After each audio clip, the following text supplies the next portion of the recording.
21-րդ դարում դեռ կանայք խոցելի են, անպաշտպան ընտանիքում։ Նրանք ենթարկվում են բռնությունների, որոնք միայն ֆիզիկական չեն, այլ նաև սեռական, հոգեբանական ու տնտեսական։ Հոգեբանական բռնության թիրախում են հայտնվում հիմնականում հաշմանդամություն ունեցող կանայք։ Իրավունքներ ամեն օր ու բոլորի համար նախաձեռնությունը հետաքրքիր ակցիայով նշեցին ոչ միայն Շիրակի, նաև Լոռու եւ Գեղարքունիքի մարզերի կանայք։ Հաշմանդամություն ունեցող կանայք միասնության շրջան կազմեցին, խորհրդանշելով համերաշխությունն ու փոխզորակցությունը, ապա միասին քանդեցին բռնության պատը, որը կազմված էր կարծրատիպային ու խտրական բառերից, որոնք արտահայտել էին տարբեր բարբառներով։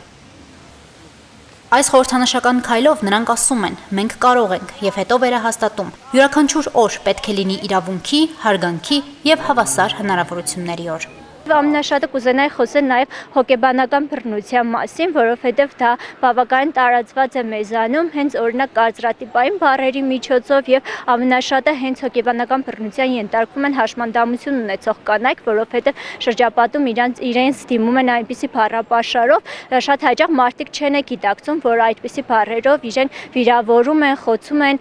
եւ կարծրատիպերի են ենթարկում հաշմանդամություն ունեցող կանանց։ Շիրակի, Գեղարքունիքի ու Լոռիի կանայք համախմբվել էին լսելի դարձնելու իրենց ձայնը, տեսանելի կարողություններն ու իրավունքները առանց սահմանների ու սահմանափակումների։ Միջոցառմանը նրանց ներկայությունն ու միասնական մասնակցությունը միջոց էին հիշեցնելու, որ փոփոխությունը սկսվում է ներսից, համարձակ լինելու, խոսելու եւ պահանջելու պատրաստակամությունից։ Ես որպես կին կարող եմ ասել, որ կանանց իրավունքները բազմիցս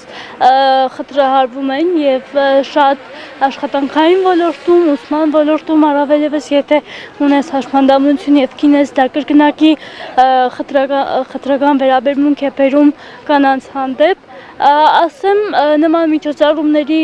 միջոցով մենք բազմիցս ձայն ենք բարձրացնում իրավունքների մասին, առավելևս հաշմանդամություն ունեցող կանանց իրավունքների, որ մենք եւս իրավունք ունենք ապրել անկախ, ազատ ու լիարժեք կյանքով։ Թեկուզ հենց այն, որ չեն կարող գյուղացի շատ ոնց որ անձինք, դուրս գալ սովորել, կրթվել, որ կարողանան պաշտպանել իրենց եւ իրենց իրավունքները։ Պետք է մենք համախմբենք, որպեսզի կարողանանք կոտրել այդ բռնության շղթան։ Իրականում մեր գործունեությունը ոչ միայն կայանում է նրանում, որ պետք է մենք իրազեկենք, հազորացնենք, նաեւ մենք աշխատում ենք օրենսդրական մակարդակում, որպեսզի ունենանք այն լավ բարեփոխումները օրենսդրական, տարբեր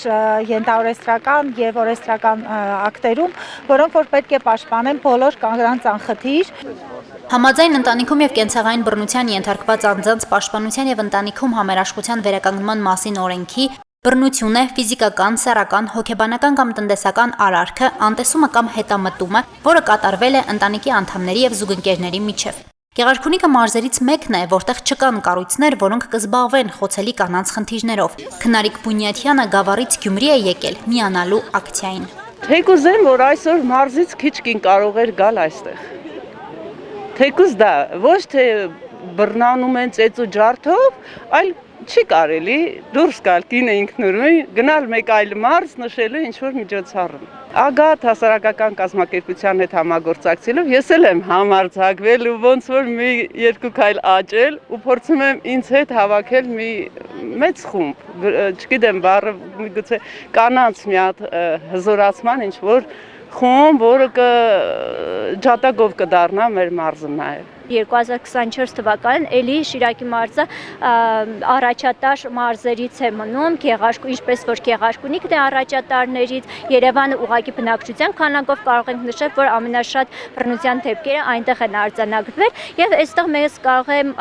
նաեւ շեշտադրել այն հանգամանքը, որ երբ որ մենք դիտարկում ենք, որ տարեցտարի թիվը բարձրանում է, մենք կարող ենք ուշադրություն նաեւ դարձնել այն հանգամանքին, որ թիվը բարձրանում է, այսինքն բարձրաձայնումներն են բարձրանում։ Օրվա ընթացքում ակցիայի մասնակիցները, որոնք գրում էին բարբառներով գրված թռուցիկներ, իրավունքների պաշտպանության եւ խտրականությունից զերծ մնալու կոչերով, շրջեցին քաղաքի տարբեր հատվածներում, իրազեկելով, եւս մեկ անգամ ընդգծելով հավասար իրավունքները բոլոր ոլորտներում են, իսկ հաշմանդամությունը երբեք չպետք է դառնա խոչընդոտ հասարակության լիիրավ անդամ դառնալու։